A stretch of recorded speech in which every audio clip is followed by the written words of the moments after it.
আমাদের আশাহত হওয়া চলবে না। আমরা মনে করি রাষ্ট্রকল্প লাইব্রেরি যে চিন্তার উদ্যোগটা নিয়েছে, আপনারা যদি এটা সবার সাথে এঙ্গেজ হন, অথবা আপনার ব্যক্তির জায়গা থেকে আপনি যদি রাষ্ট্র গঠন নিয়ে আলোচনা শুরু করুন, আমরা হয়তো বা পেশি শক্তি এবং মাসল পাওয়ারের যে রাজনীতি, ওইটা থেকে বের হয়ে একটু মাথা অথবা আমাদের যে চিন্তা ভাবনাকে শানিত করে নতুন বাংলাদেশকে রিকনস্ট্রাক্ট করার যে কাজটা, এটা এগিয়ে নিতে পারবো। আর যদি আমরা সবাই রায় দেই যে আপনি একটা ওয়ার্ড কমিশনার ছিলেন, তারপর আপনি সংসদ সদস্য হয়ে যাবেন, তারপরে দুর্নীতি করবেন, চাঁদাবাজি করবেন, সব কিছু কইরা বড় লোক হবেন, তারপর আপনি পুরো বাংলাদেশ হলো গ্যাংস্টার বাহিনী গড়বেন, তারপরে বলবেন এটাই হলো বাংলাদেশের রাজনীতি। আর আপনাকে বলা হবে রাজনীতিতে জয়েন করো। জয়েন যদি তুমি না করো, তাহলে তুমি বাংলাদেশ বিরোধী শক্তি। তা আমরা তরুণরা চাই যে বাংলাদেশটা নতুনভাবে রিকনস্ট্রাক্ট হোক। আমরা উদ্যোগ নিচ্ছি, আপনারা অংশগ্রহণ করবেন এবং একটা নতুন জায়গায় আমাদের বাংলাদেশটা নিতে হবে। যদি এটা বিএনপি না পারে, যদি এটা জামায়াত ইসলামী না পারে, যদি এটা এনসিপি না পারে, আপনি দাঁড়ান নতুন করে, আপনি উদ্যোগ গ্রহণ করুন। কারণ আপনারই একটি ভাই এখানে শহীদ হয়েছে, তার জীবনটা দিয়ে গিয়েছে এই জন্য যে বাংলাদেশে একটি নতুন রাষ্ট্র গঠন হবে। আমাদের তরুণ প্রজন্মকে, যেহেতু বাংলাদেশের বড় একটা অংশ তরুণ প্রজন্ম এবং উইমেন, তাদেরকেও এই কাজটা এগিয়ে আসতে হবে। এই ইলেকশনে আমাদের অনেক সিনিয়র নেতৃবৃন্দ হলো, আমরা যখন রাষ্ট্র গঠনের একটা প্রক্রিয়া যাচ্ছি, জয়েন করেছেন। তো আমি একজনকে বলেছিলাম যে আমাদের শরীরে ডায়াবেটিস নাই, আপনারা ডায়াবেটিস সেন্টারে না গিয়ে আমাদের তরুণদের সাথে ইলেকশনে অংশগ্রহণ করেন, দেখবেন দৌড়াতে দৌড়াতে সবার ডায়াবেটিস ঠিক হয়ে যাবে। অনেকগুলো আসনে রয়েছে যারা প্রতিনিয়ত মানুষের সামনে গিয়ে বলছে আপনারা না ভোটকে জয়যুক্ত করবেন। মানুষের ন্যূনতম বোধ না থাকলে, লজ্জা শরম না থাকলে এই ধরনের অ্যাক্টিভিটিস গুলো এই গণ অভ্যুত্থানের পরে কাজ চালাতে পারে বাংলাদেশে। সবাই একসাথে কাজ করতে চাই। জনাব জিয়াউর রহমান বাংলাদেশে রাষ্ট্র গাঠনিক প্রক্রিয়ায় 19 দফা কর্মসূচি দিয়েছিলেন। বেগম খালেদা জিয়া এখানে কাজ করেছিলেন। স্বৈরাচার এরশাদও এখানে হলো লোকাল গভর্নমেন্টের রিকনস্ট্রাকশনে কাজ করেছেন।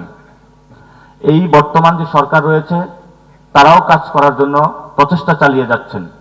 তো যেই বাচ্চাগুলা নিরাপদ সড়কে নেমে এসেছিল রাষ্ট্র মেরামতের জন্য, ইনসাফের ভিত্তিতে, যে আমাদের ওসমান হাদি ভাই শহীদ হয়েছিল, এই ইনসাফের সমাজ বিনির্মাণের জন্য, নতুন করে রাষ্ট্রটা বানানোর জন্য 24-এ এতগুলা মানুষ শহীদ হলো।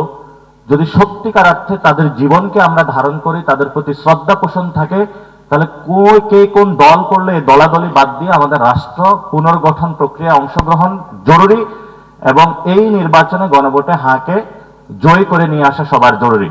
যারা তরুণ এবং ছাত্র সমাজ রয়েছে, আমরা মাঠে আন্দোলনে নেমেছিলাম, আমরা হলো ডাকাতদেরকে ঠেকিয়েছি, আমরা শেখ হাসিনাকে লাল কার্ড দেখিয়েছি। এখনো আমাদের সামনে বড় একটি চ্যালেঞ্জ এসেছে। এই চ্যালেঞ্জের দায়িত্বভার আমাদের তরুণ প্রজন্ম, ছাত্র ভাই এবং সমাজকে আমাদের সবাইকে নিতে হবে।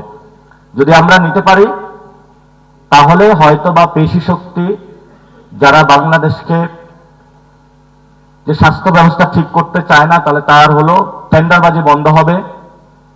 এডুকেশন সেক্টর ঠিক করতে চায় না, তাহলে দলের লোকদেরকে চাকরি দিতে পারবে না। বেকারুন্নেসা হলো কোনো বাচ্চা গার্জিয়ান যদি স্কুলে ভর্তি করাইতে যায়, তাহলে এমপি সাহেবের ফোন ছাড়া তাকে ভর্তি করাইতে পারবে না। যদি অর্থনৈতিক ব্যবস্থা ঠিক হয়, তাহলে ব্যাংক পাড়ায় গিয়ে 100 লোক নিয়ে গুন্ডামি করতে পারবে না। তারা এগুলোকে ভয় পায়, ভয় পাওয়ার কারণে এখন বাধা দিচ্ছে। আমরা যদি সবাই ঐক্যবদ্ধভাবে, তারেক রহমান দেশে এসে বলেছিলেন ওনার একটি প্ল্যান আছে, এটা তো নিশ্চয়ই ভালো প্ল্যান হবে, খারাপ প্ল্যান তো আর হবে না, যেহেতু উনি শহীদ জিয়াউর রহমানের ছেলে। তা আমরা আশা করব ওনার প্ল্যানের মধ্যে আমাদের শহীদ ওসমান হাদি ভাই যে ইনসাফের কথা বলেছিলেন, ভারতীয় আধিপত্যবাদের বিরুদ্ধে কথা বলেছিলেন, সেই প্ল্যানের মধ্যে যাতে এটা অন্তর্ভুক্ত থাকে। ওই প্ল্যানের মধ্যে যাতে কিভাবে বাংলাদেশে চাঁদাবাজি বন্ধ করা যায়, ওই প্ল্যানটা যাতে থাকে। ওই প্ল্যানের মধ্যে কিভাবে টেন্ডার সন্ত্রাস বন্ধ করা যায়, যাতে ওই প্ল্যানের মধ্যে থাকে। যদি ওই প্ল্যানের মধ্যে না থাকে, তাহলে এই প্ল্যানটা আমরা মনে করি বাংলাদেশের জন্য না, অন্য কারো স্বার্থ সংশ্লিষ্ট হয়ে এই প্ল্যানটা বাংলাদেশে প্রবেশ করবে। এজন্য আমরা আহ্বান জানাবো বিভিন্ন রাজনৈতিক দল যারা রাষ্ট্র গঠন প্রক্রিয়ায় অংশগ্রহণ করছেন, আপনারা মানুষের দিকে একটু তাকান, দলের স্বার্থ বাদ দিয়ে দেশের স্বার্থের দিকে তাকান। আমি ঢাকা ৮ আসনে 11 দলীয় জোট থেকে সংসদ সদস্য পদপ্রার্থী। আমি সকালবেলায় ফজরের নামাজ পড়ি প্রত্যেকটা মসজিদে, হাদিবের যারা ভক্তবৃন্দ তাদের সাথে মুসাফা করতেছি। সবার মধ্যে একটা নতুন স্পিরিটের জন্ম দিয়ে গিয়েছেন আমাদের শহীদ ওসমান হাদি। কিন্তু আজকে 32তম দিন ওনার শহীদ হওয়ার এই বর্তমান নির্লজ্জ সরকার শহীদ ওসমান হাদি ভাইয়ের বিচার প্রক্রিয়া নিয়ে কোন ভিজিবল ক্লিয়ার স্পষ্ট স্টেটমেন্ট জাতির সামনে হাজির করতে পারে নাই। তারা হলো ধরি মাছ না ছুঁই পানি, ওসমান হাদি ভাইয়ের জানাজার অ্যারেঞ্জমেন্ট করে দিয়েছে। অতটুকুই কিভাবে জনগণের ক্ষোভকে শেষ করা যায় এটা হলো তাদের একটা কায়দা কানুন ছিল। আমরা বর্তমান সরকার যারা রয়েছেন, বিভিন্ন গোয়েন্দা সংস্থা থেকে শুরু করে সবাইকে বলবো, মেরুদণ্ড আর বিক্রি করবেন না। আমাদের ভাই এই বিশ্ববিদ্যালয়ের সন্তান ইনসাফের রাজত্বের বাণী যিনি প্রচার করেছেন, কিভাবে পেশি শক্তি রাজনীতির টাকার খেলাইনের আমাদেরকে দিয়ে গিয়েছেন, নতুন বাংলাদেশের স্বপ্ন দিয়েছেন, সেই ওসমান হাদি ভাই বিচার আপনারা কবে করবেন, কিভাবে করবেন, সুস্পষ্ট রোড ম্যাপ জাতির সামনে হলো প্রকাশ করুন। যদি না করতে পারেন এই দায়ভার আপনাদের নিতে হবে। বর্তমান সরকারের বিষয়ে আমরা যথেষ্ট ধৈর্য ধারণ করতেছি। আমি যেহেতু এই আসন ইলেকশন করছি, আমার প্রথম দায়িত্ব হলো শহীদ ওসমান হাদি ভাইয়ের বিচার নিয়ে পুরো বাংলাদেশে সর্ব জায়গায় যাওয়া। আমি সরকারকে আহ্বান জানাবো যে আপনারা শহীদ ওসমান হাদির বিচারিক প্রক্রিয়া দ্রুত শেষ করেন। আপনারা এটা সাগর রুনি হত্যাকাণ্ডের মতন বছরের পর বছর ঝুলায় রাখার এই যে কয়দা কানুন, আপনারা সেটা থেকে বের হন। এবং আমি সকল দলের প্রতি আহ্বান জানাবো, ইনকিলাব মঞ্চের ছোট ভাইয়েরা দিনের পর বয়ান মিছিল করে যাচ্ছেন, কষ্ট করে যাচ্ছেন শহীদ ওসমান হাদি ভাইয়ের বিচার চেয়ে। পুরো বাংলাদেশে রব উঠেছে হাদি হত্যার বিচার চাই, কিন্তু এই ভয়েস গুলো হলো বর্তমান সরকারের কানে পৌঁছতেছে না। কেন পৌঁছতেছে না?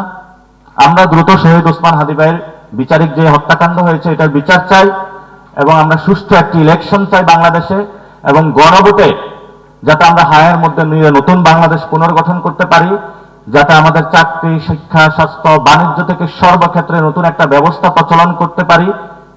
সেই ক্ষেত্রে আপনারা যথাযথ উদ্যোগ নেবেন, কারণ বাংলাদেশ যখন হেরে যায় তখন একমাত্র বাংলাদেশের ভরসা হয়ে দাঁড়িয়ে থাকে ঢাকা বিশ্ববিদ্যালয়। আপনাদের ঢাকা বিশ্ববিদ্যালয়ের কাছে বড় ভূমিকা রয়েছে। আপনারা যদি রাষ্ট্রকে পুনর্গঠনে এগিয়ে আসেন, বাংলাদেশ কখনো হারবে না, বাংলাদেশ কখনো ভারতের কাছে মাথা নত করবে না ইনশাআল্লাহ। সেই যাত্রায় আপনাদেরকে সালাম জানিয়ে এবং সংগ্রামী অগ্রিম অভিনন্দন জানিয়ে আমি আমার বক্তব্য এখানে শেষ করছি। আসসালামু আলাইকুম।